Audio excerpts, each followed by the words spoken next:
फिल्मी किस्से बाय राकेश में आज बात करते हैं परवीन बाबी की। परवीन बाबी का जन्म 4 अप्रैल को जूनागढ़ गुजरात में एक मुस्लिम परिवार के घर हुआ। कुछ जगह उनके जन्म का साल 1949 और कई जगह 1954 बताया जाता है। उसके पूर्वज गुजरात के पठान थे और बाबी वंश से जुड़े थे।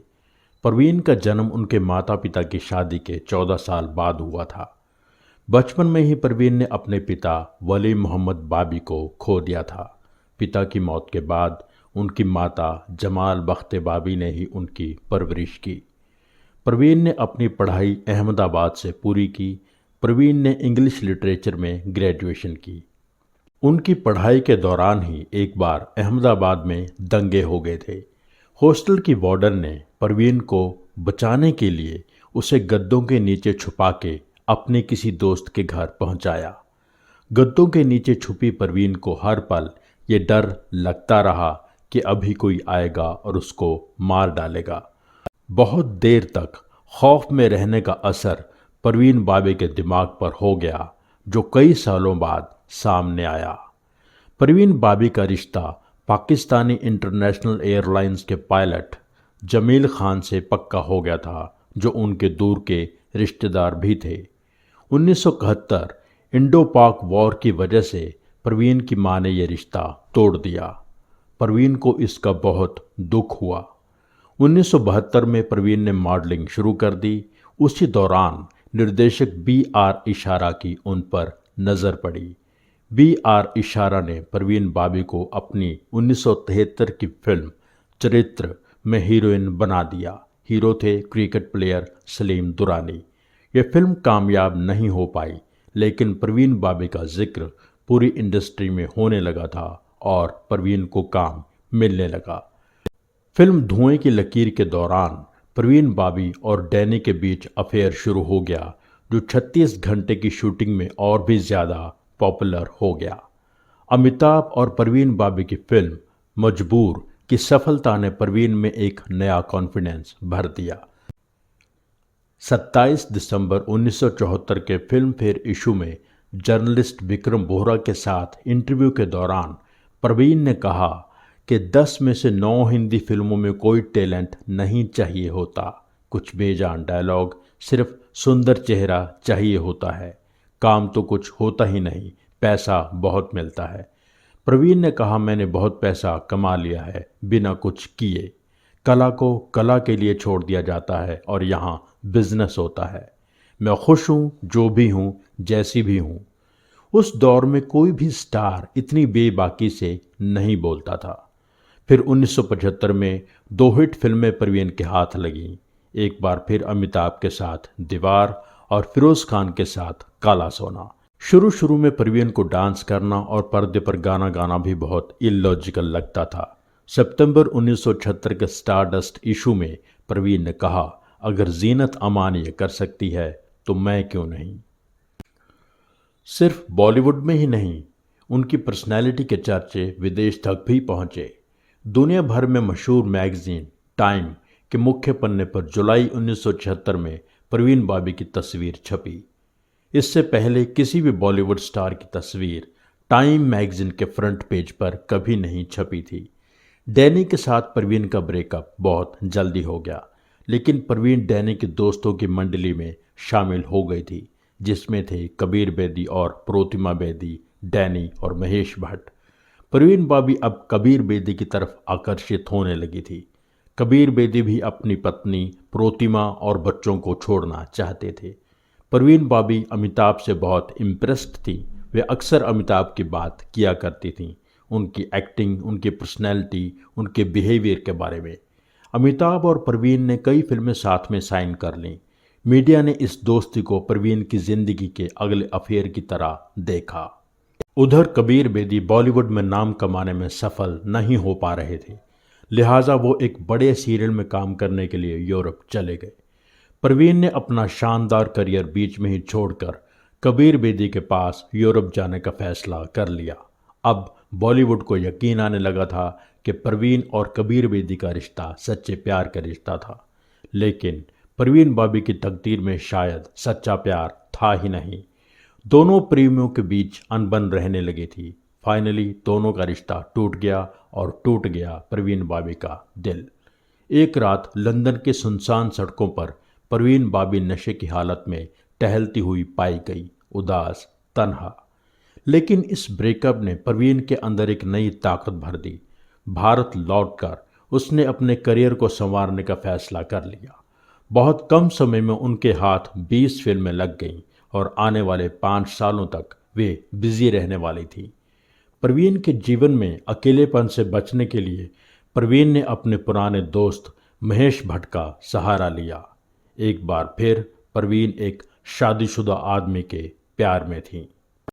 उन्हीं दिनों फिल्म शान का गाना शूट हो रहा था। अचानक परवीन चिल्लाने लगी और झूमर के नीचे खड़ा होने से इनकार कर दिया और कहा कि कोई उसे मारना चाहता है, झूमर उस पर गिराया जाएगा। सब लोग सन्नाटे में आ गए। शूटिंग रोकनी पड़ी। परवीन अपने घर चली गई।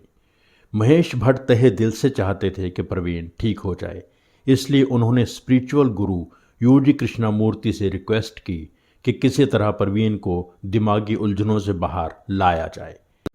उन तीनों ने बहुत समय साथ में बिताया। अब कृष्णमूर्ति पर परवीन बाबी का भरोसा बढ़ने लगा था। नतीजतन उन्होंने अपने काम पर ध्यान देना शुरू कर दिया और अपने निर्माता निर्देशकों को पूरी तरह कोऑपरेट करना भी शुरू कर दिया था। परवीन बाबी सफल फिल्मों का हिस्सा थीं, स्टार थीं, फेमस थीं, लेकिन अंदर ही अंदर शायद अपने आप से लड़ रही थीं। दिमागी बीमारी फिर हावी होने लगी थी। इस बार स्पिरिचुअल गुरु यूजी कृष्णमूर्ति ने भी हार मान ली। वे परवीन को ठीक नहीं कर पा रहे थे। डॉक्टर्स ने इस बीमारी का नाम बताया पैरानॉइड स्किज़ोफ्रेनिया। कुछ डॉक्टर्स ने इस बीमारी का कारण परवीन के बचपन में हुए उस हादसे को बताया जब अहमदाबाद के दंगों में परवीन को गद्दों के नीचे छुपना पड़ा था और वो बहुत डरी हुई थी। इस बीमारी का शिकार इंसान ऐसा महसूस करने लगता है जैसे उसे कोई मारना चाहता है, और भी बहुत से वहम पैदा हो जाते हैं। जो सामने नहीं है वो नज़र आने लगता है। इन हालात के बावजूद अर्ली 80s में परवीन अपने आप को समेट कर कुछ बेहतर करना चाहती थी। वे बहुत एक्साइटेड थीं क्योंकि वो शोज़ करने के लिए अमिताभ के साथ एक वर्ल्ड टूर पर जाने वाली थी। लेकिन टूर से लौटने के बाद हालात अलग थे। इस टूर को लेकर जो सपने परवीन के मन में थे वो सब टूट गए।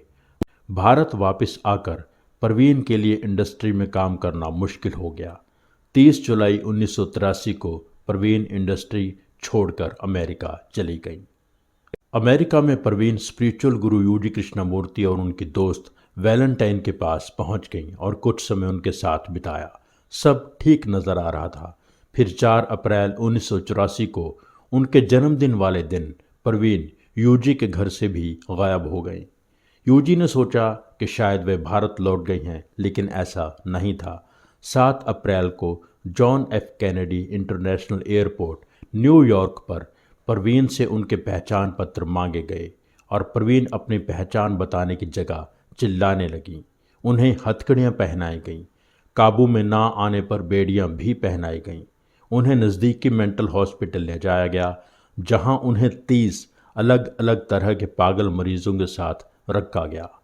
यूजी कृष्णमूर्ति तक खबर पहुंची। इंडियन काउंसिल जर्नल की मदद से यूजी ने परवीन को वहां से निकाला। 1989 में जब परवीन भारत लौटी तो उन्होंने अमिताभ पर कई तरह के इल्ज़ाम लगाए, लेकिन वो कुछ साबित नहीं कर पाई। फिर कुछ साल बाद 90 के दशक में परवीन बाबी का नया रूप सामने आया। वे किसी बहुत बड़े क्रिमिनल का पर्दाफाश करना चाहती थीं। इसके अलावा 2002 में परवीन ने कोर्ट में एक एफिडेविट फाइल किया कि उनके पास संजय दत्त के खिलाफ सबूत हैं 1993 के बम ब्लास्ट में शामिल होने के। लेकिन कोर्ट के समन्स भेजने पर भी परवीन बाबी कोर्ट में हाजिर नहीं हुई। आखिरी सालों में अपने घर पर आने वाली हर फ़ोन कॉल वो रिकॉर्ड करने लगी थीं। 22 जनवरी 2005 परवीन के पड़ोसियों ने महसूस किया कि परवीन के दरवाजे पर दूध की बोतलें और अखबार जमा हो रहे थे। पुलिस को इन्फॉर्म किया गया। पुलिस ने दरवाज़ा खोला। अंदर परवीन की लाश मिली। दिमागी बीमारी के अलावा डायबिटीज़ और गैंग्रीन ने भी परवीन को घेर लिया था। उनके लगभग सारे ऑर्गन्स काम करना बंद कर चुके थे। उनकी मौत की असली तारीख 20 जनवरी मानी गई। परवीन की डेड बॉडी को कूपर अस्पताल ले जाया गया, जहां उन्हें क्लेम करने वाला कोई नहीं आया।